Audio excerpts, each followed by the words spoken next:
ਕਾਵਾਂ ਵਾਲਾ ਕਰਮ ਕਰੇ ਤੇ ਕਾਗ ਬਨੇਰੇ ਬੋਲਨ, जिन्ना दी सिख लगी होवे बूहे आन खलोवन। गुजरात को औलिया की सरजमीन कहा जाता है। बड़े सगीर में इस्लाम की इशाअत में जहाँ दीगर इलाकों के औलिया कराम का हिस्सा है, वहाँ गुजरात में मदफून लातादाद औलिया कराम ने हिंदुस्तान के कोने कोने में लोगों को मुशर्रफ बा इस्लाम किया। चनाब के किनारे के इस पार और उस पार अल्लाह के वली अपने डेरे लगाते और अल्लाह के बंदों को सीधी राह दिखलाते रहे। इन लातादाद कुतुब अब्दाल कलंदरों में से एक कलंदर गुजरे हैं जिनका नाम साईं करम इलाही था, मगर दुनिया इनको कांवा वाली सरकार के नाम से जानती है। पूरे पाकिस्तान के साथ साथ गुजरात के लोग ख़ास तौर पर इनसे ख़ास अक़ीदत रखते हैं। इन सरकार की बेतहाशा करामात भी बयान की जाती हैं। साईं करम इलाही गुजरात में ही पैदा हुए, गुजरात में ही मदफून है। साईं करम इलाही अलमारूफ कांवा वाली सरकार मलामती सूफ़ी थे और उम्र भर लिबास में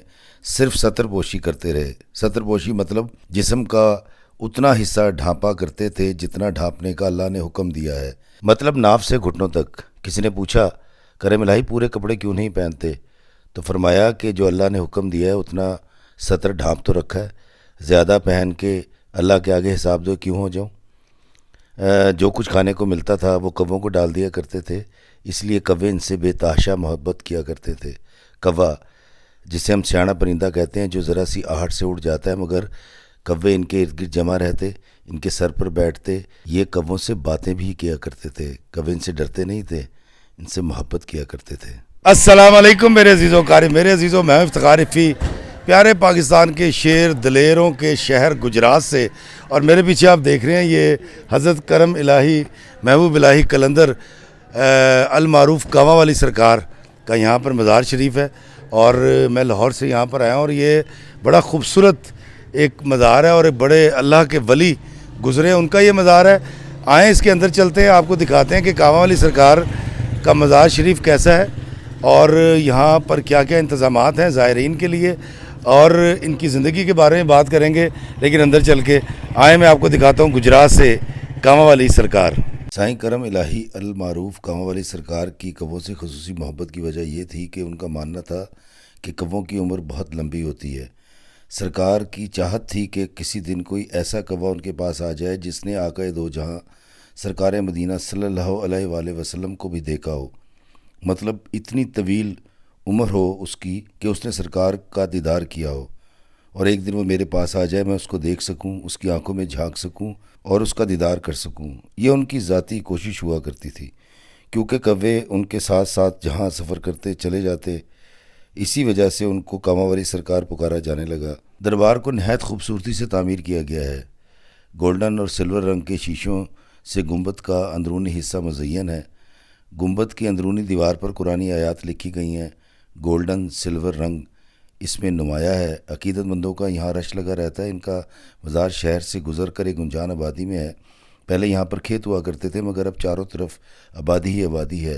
गैर आबाद इलाके का आबाद होना भी यहाँ के लोगों का कहना है कि सरकार की ही करामत है। ये मज़ार कदीम और जदीद तर्ज़ तामीर का हसीन इम्तज़ाज है। इस मज़ार में आकर बिल्कुल ऐसा लगता है कि आप किसी फ़कीर नहीं बादशाह की शबिस्तान में आ गए हों। नहायत खूबसूरत दीदा ज़ेब रंगों का इंतखाब किया गया है और फ़र्श पर संगे मरमर लगाया गया है, जबकि दीवारों को नीले और सब्ज़ रंग से सजाया गया है। दरबार के अहाते में एक सूखा हुआ बेरी का दरख्त भी है, जिसके बारे में कहा जाता है कि करम इलाही सरकार इस दरख्त के नीचे बैठा करते थे। यह दरख्त आज भी मौजूद है, जिस पर लोग अपनी मन्नतों के धागे बांध जाते हैं, मगर क्योंकि गरीब लोग ज़्यादा मसाइल का शिकार होते हैं, इसलिए मन्नत का 50 रुपए का धागा नहीं ख़रीद सकते, तो गरीब लोग शॉपिंग बैग के टुकड़े मन्नत के धागे की जगह बांध जाते हैं, जिससे ज़ाहिर होता है कि इस इलाके में गुर्बत बहुत ज़्यादा है।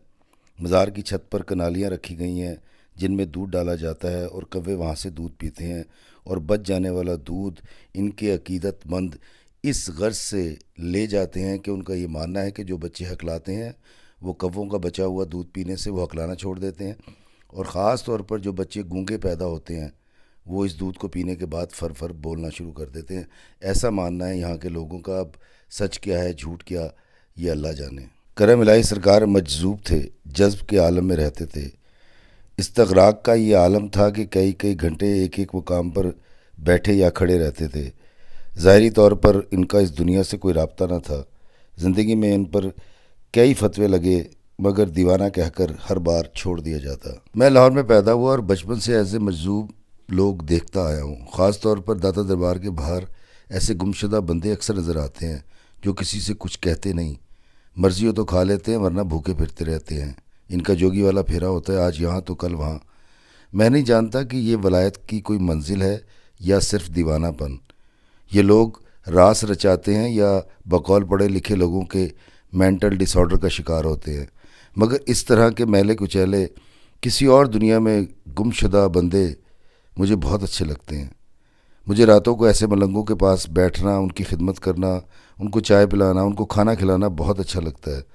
میں ایسا صرف نفس کی نفی کے لیے کرتا ہوں، کیونکہ ایسے گمشدہ لوگوں میں سے بہت شدید بو آتی ہے جس کو برداشت کرنا بہت مشکل ہوتا ہے، مگر میں اپنے نفس کی نفی کے لیے ایسا کرتا ہوں۔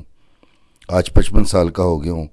میں ایسے فقیروں، ایسے ملنگوں، ایسے مجذوبوں سے کبھی کچھ مانگتا نہیں ہوں اور نہ ہی مجھے کچھ ملا ہے، کیونکہ مجھے صرف اللہ ہی کافی ہے، مگر ان سے انٹریکٹ کرنا، ان کی خدمت کرنا، جانے کی مجھے بہت اچھا لگتا ہے۔ دوستو، آج میں آپ کو لے کر آیا گجرات میں کاما والی سرکار کے دربار پر، جہاں پر گیٹ پر ایک شعر لکھا ہوا ہے، کاما والا کرم کرے تے کاغ بنیرے بولن، جنہ دی سکھ لگی ہووے بوہے آن کھلوون۔ کاما والا کے بارے میں کہا جاتا ہے کہ لوگ اس کا ترجمہ ایسے کرتے ہیں کہ کاما والی سرکار جس پر کرم کرے تو اس کے گھر پہ کاغا کہتے ہیں کوے کو، جب وہ بنیرے پہ آ کے بیٹھتا ہے اور بولتا ہے تو پھر مہمان آتے ہیں یا دل کے قریب لوگ آتے ہیں۔ لیکن یہ جو شعر یہاں پر لکھا گیا ہے، اس کا مطلب ہے کاما والا، جس نے کووں کو بھی پیدا کیا، وہ اللہ جب کرم کرتا ہے تو پھر کاغا بنیرے آ کر بولتا ہے، اور پھر جن سے محبت ہوتی ہے، جو دل کے قریب ہوتے ہیں، وہ آ جاتے ہیں۔ جنہ دی سکھ لگی ہووے بوہے آن کھلوون، یعنی جن کی طلب بڑی سچی اور پکی ہو، وہ پھر دروازے پہ آ جاتے ہیں، لیکن اس کے لیے ضروری ہے کہ اللہ کا کرم ہو، اور اللہ تعالیٰ آپ کو اور مجھے، ہم سب کو اپنے کرم کے سائے میں رکھے۔ میں نے آپ کو آج دکھایا ایک مزار گجرات میں۔ اب میں اجازت چاہوں گا شیر دلیروں کے شہر گجرات سے، اور اس دعا کے ساتھ کہ اللہ ہمیں آسانیت عطا فرمائے اور آسانیت تقسیم کرنے کا شرف عطا فرمائے، آمین۔ السلام علیکم ورحمۃ اللہ وبرکاتہ۔ گجرات سے نکل کر میرا سفر اسلام آباد کی جانب تھا۔ میں گاڑی چلا رہا تھا اور سوچ رہا تھا کہ عالم استغراق میں ڈوبے ہوئے مجذوب لاہوریوں کی زندگی کا اہم حصہ ہیں۔ ایسے گمشدہ لوگوں کی حیثیت پر تو عالم دین ہی کچھ بات کر سکتے ہیں، میری کیا مجال، مگر انسان ہونے کے ناطے ہمیشہ یہ جاننے کی کوشش کرتا رہا ہوں کہ یہ کس جہان میں رہتے ہیں، کیا سوچتے ہیں، کیا خواہش رکھتے ہیں، ایسے کیوں ہیں، مگر آج تک کچھ نہ جان پایا۔ مگر ایک بات بڑی عجیب ہے کہ جو مجذوب کسی سے کچھ نہ کھاتا ہو، کسی کو پاس نہ بیٹھنے دیتا ہو، میں اس کے پاس چلا جاتا ہوں، بیٹھ جاتا ہوں، اور وہ اللہ کا بندہ مجھ سے کھانا بھی کھا لیتا ہے۔